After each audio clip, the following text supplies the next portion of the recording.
നമസ്കാരം. കാനഡയും ഇന്ത്യയും തമ്മിലുണ്ടായിരുന്ന സൗഹൃദത്തിൽ വലിയ വിള്ളലാണ് അടുത്ത കാലത്ത് വന്നത്.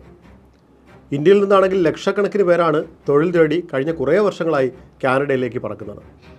കേരളത്തിൽ നിന്നുമടക്കം തൊഴിലധിഷ്ഠിത കോഴ്സുകൾ പൂർത്തിയാക്കി കാനഡയിലേക്ക് പോകാൻ ഒരുങ്ങുന്ന നിരവധി പേരുണ്ട്. സെപ്റ്റംബറിൽ പുറത്തു വന്ന റിപ്പോർട്ടുകൾ പ്രകാരം കാനഡയിൽ നിലവിൽ 16,89,055 ഇന്ത്യക്കാരാണ് താമസിക്കുന്നത്. സീസ്യൂട്ട് എക്സിക്യൂട്ടീവുകൾ, എഞ്ചിനീയർമാർ, സാങ്കേതിക വിദഗ്ധർ, ശാസ്ത്രജ്ഞർ തുടങ്ങിയ തൊഴിലാളികളും ഇക്കൂട്ടത്തിലുണ്ട്. എന്നാൽ വിദേശ തൊഴിലാളികൾക്ക് ആശങ്കയുണ്ടാക്കുന്ന വിധം ഇമിഗ്രേഷൻ നയങ്ങളിൽ അടുത്ത കാലത്തായി മാറ്റം വരുത്തിയിരിക്കുകയാണ് കാനഡ. അതിനാണെങ്കിൽ പൂർണ്ണമായും ജസ്റ്റിൻ ട്രൂഡോയുടെ പിന്തുണയും. വിദേശ പൗരന്മാർക്കായി മാറ്റിവെച്ചിരുന്ന ഏതാണ്ട് 50 ലക്ഷം താൽക്കാലിക പെർമിറ്റുകൾ 2025 അവസാനത്തോടെ റദ്ദാക്കുമെന്ന് ഇമിഗ്രേഷൻ മന്ത്രി മാർക്ക് മില്ലർ കഴിഞ്ഞ ദിവസം പ്രഖ്യാപിച്ചു. ഇതിന്റെ ഭാഗമായി താൽക്കാലിക പെർമിറ്റോടെ കാനഡയിൽ ജീവിക്കുന്ന ഭൂരിഭാഗം സ്ഥിരതാമസക്കാരായി മാറുകയോ പെർമിറ്റ് പുതുക്കുകയോ ചെയ്തില്ലെങ്കിൽ രാജ്യം തന്നെ വിടേണ്ടി വരും. ഇമിഗ്രേഷൻ മന്ത്രാലയം ഇക്കാര്യം കോമൺസ് ഇമിഗ്രേഷൻ കമ്മിറ്റിയെ അറിയിച്ചിട്ടുമുണ്ട്.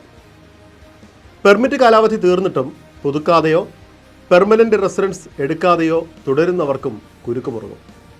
കനേഡിയൻ ബോർഡർ സർവീസ് ഏജൻസി അഥവാ CBSA ഇമിഗ്രേഷൻ നിയമങ്ങൾ നടപ്പിലാക്കാനായി മുന്നിട്ടിറങ്ങും. 2025 ഡിസംബറോടെ ഏകദേശം 7,66,000 സ്റ്റഡി പെർമിറ്റുകൾ കാലഹരണപ്പെടുമെന്നും ഗവൺമെൻറ് മുന്നറിയിപ്പ് നൽകുന്നുണ്ട്.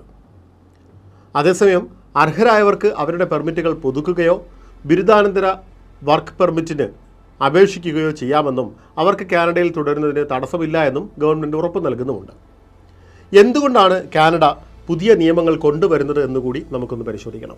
കഴിഞ്ഞ 3 വർഷത്തിനുള്ളിൽ കാനഡയിലേക്ക് കുടിയേറുന്നവരുടെ എണ്ണത്തിൽ കുറവ് വരുത്താനാണ് ജസ്റ്റിൻ ട്രൂഡോ സർക്കാർ ശ്രമിക്കുന്നത്.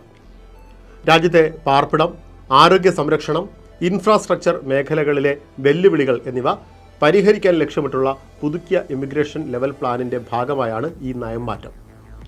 കാനഡയുടെ ഇമിഗ്രേഷൻ നിയമങ്ങളിലെ പ്രധാന മാറ്റങ്ങൾ എന്തൊക്കെയാണെന്ന് കൂടി നമ്മൾ അറിഞ്ഞിരിക്കണം. പുതിയ നയമനുസരിച്ച് രാജ്യത്തേക്ക് എത്തുന്ന സ്ഥിരതാമസക്കാരുടെ എണ്ണം 2025 ആകുമ്പോഴേക്കും 5 ലക്ഷത്തിൽ നിന്ന് 3,95,000 കുറയും. അതായത് 21% കുറവ് വരും എന്നാണ് ദ എക്കണോമിക് ടൈംസ് പോലെയുള്ള മാധ്യമങ്ങൾ പുറത്തുവിടുന്നത്. പുതുതായി എത്തുന്നവരെ കൂടാതെ നിലവിൽ കാനഡയിൽ താമസിക്കുന്നവരെയും ഈ നയം ബാധിക്കും. കാനഡയിൽ പെർമിറ്റോടെ താമസിക്കുന്ന 40% തൊഴിലാളികളും 10% വിദ്യാർത്ഥികളും രാജ്യം വിടേണ്ടി വരും എന്നാണ് കണക്ക്. ഏതായാലും തീർച്ചയായിട്ടും വലിയ ആശങ്കപ്പെടുത്തുന്ന റിപ്പോർട്ടുകളാണ് കാനഡയിൽ നിന്നും പുറത്തു വരുന്നത്.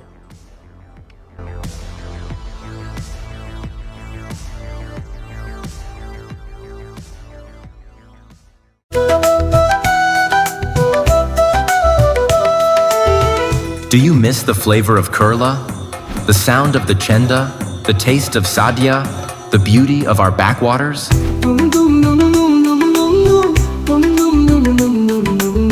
Pravasi Bharati Radio Network brings you the best of Kerala, no matter where you are in the world. Headed by the veteran broadcaster Mr. Chandra Senan, our network is dedicated to bring you the authentic flavor of Kerala.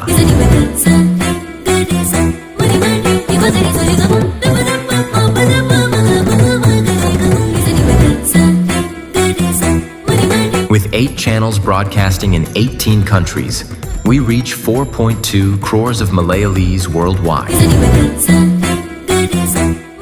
Get ready to experience the flavor of Kerala, no matter where you are. Pravasi Bharati Radio Network, launching soon.